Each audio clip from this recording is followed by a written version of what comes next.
We've asked for bigger machines, and the sewing machine companies have delivered. But how much do these top-of-the-line sewing machines actually weigh? Hi, I'm Sarah from sewingmastery.com, where we do free video tutorials on many different brands of machines.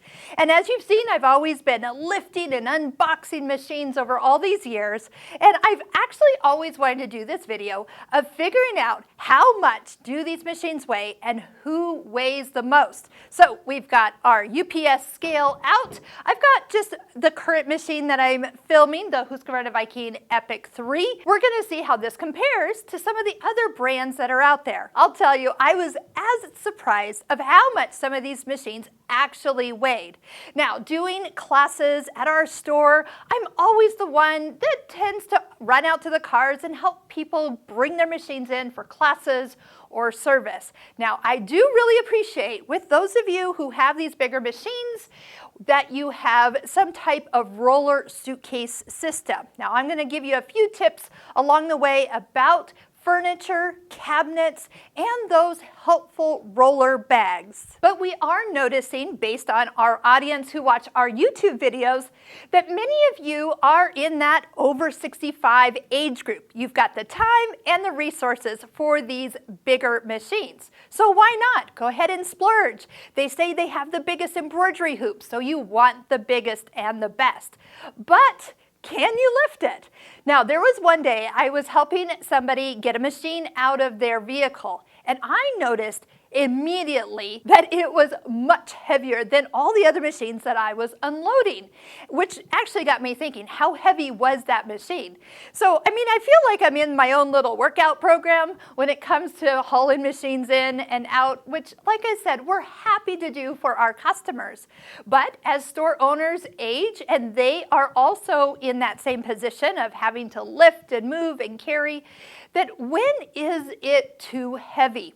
So one of the things I've also noticed when you're looking at these pretty pictures of the machines on the internet, that it's very deceiving of how big these machines have actually gotten until you actually see them in person. So do keep that in mind. Always go to the store, visit with the people that are helping you, that will be there for your service and your education, and actually see the machine as it is in real life. Do you have a cabinet or a table that can support the weight of this machine? Because that also tends to be an issue sometimes when we've seen machines on wiggly tables, is maybe the embroidery unit doesn't stay totally attached or maybe wiggles loose.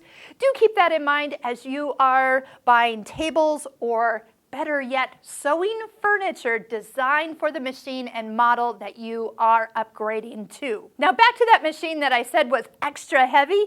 I also noticed on that particular brand of machine that the handle kind of had it so it was not balanced. Like, I was kind of carrying it on my side, and I was like, ooh, if I was 20 years older, this could be actually a little scary if you were unbalanced and traveling or having to move it upstairs to your vehicle if you sew in maybe a lower level. Those are things to take into account when you're looking at your next machine. Now, sometimes, I know a lot of you take the machines home, you set them up, and you don't usually travel too far, which is why our online tutorials and our online classes are perfect for you, because you can just have me come to your sewing room and you never have to take that beautiful machine too far on a very regular basis.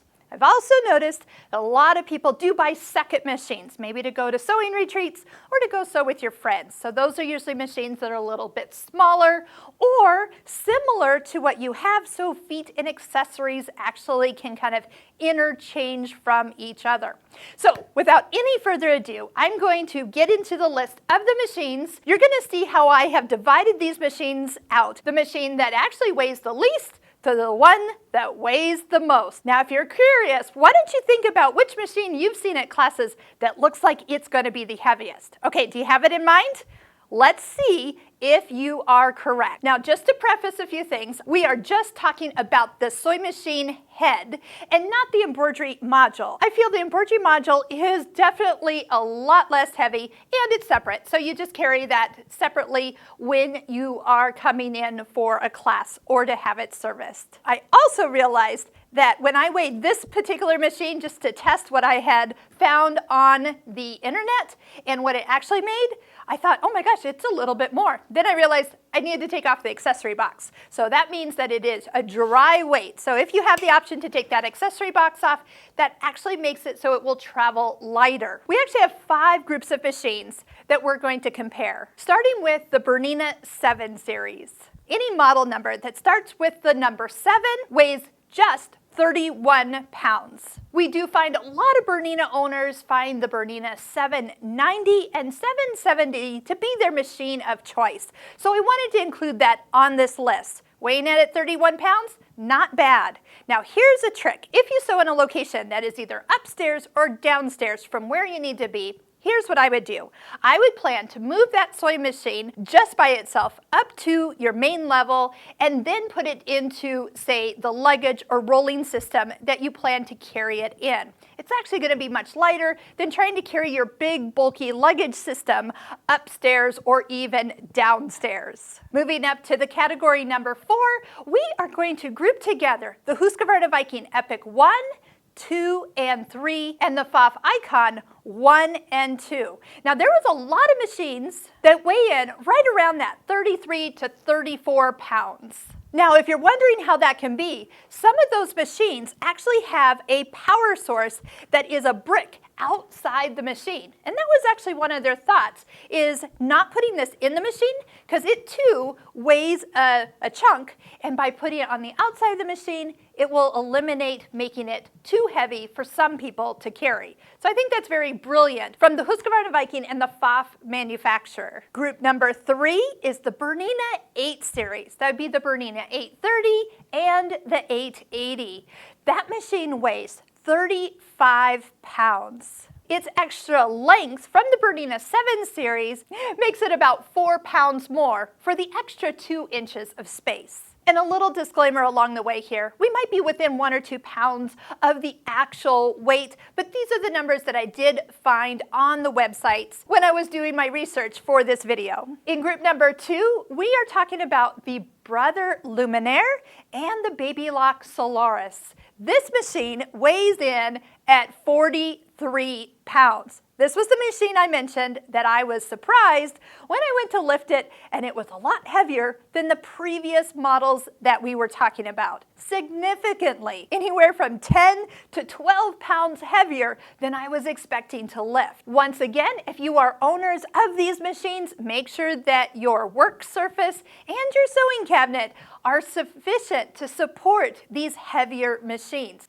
Now you know why I was very interested in learning how much these machines actually did weigh. We are up to the heaviest sewing machine currently available on the market is the Janome Continental M17, weighing in at 44 pounds. This machine is maxing out even my own abilities of bending over and picking up this machine from the back seat or even from a trunk of a car. I remember the first time I saw this machine in person was at a dealer convention, and I noticed something, that the machine didn't even fit on the display table that they had it sitting on. You'll see here in this picture that the embroidery module is actually hanging off the edge of the table.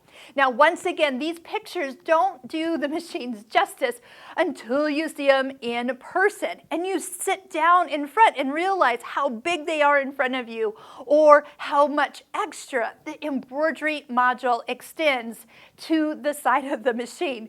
So just be aware. The pictures are beautiful that they use in their advertising, but I'll tell you, they are setting up those machines in very large workspaces to make it look not so ginormous. So keep that in mind when you're looking to purchase your next machine. Will you be able to lift this machine, or are you going to always need help? So all I really wanted to do in this video was just rate the machines and see which one actually was the heaviest. Did you guess right? Or were you just as surprised in the order that these machines actually ranked? No matter which machine you own or which one you fall in love with and you're going to buy next, It honestly doesn't matter the weight. Buy the one you want. Always say yes to the features and functions that you're going to use and you were most looking forward to with your next purchase. We did a video recently of just that. Always say yes. I'll link it right up here because if nothing else, it'll get you thinking, what would you like on your next sewing machine or sewing and embroidery combination machine? And if you're one of those that just can't get to classes for whatever reason, I hope you'll check out some of our online courses that could be right for you. We'll put links below in the description for you to check out. We always have free lessons that you can watch to see if that course is right for you before you enroll. And since all these machines are absolutely amazing, what I do hope for you is that you take the time to learn all those wonderful features that came with your machine. If you have questions, you can always leave them in the comments below. And don't forget to click that thumbs up button underneath this video and also subscribe to our YouTube channel just for fun to see other videos that we'll be doing in the future. Happy sewing, everyone!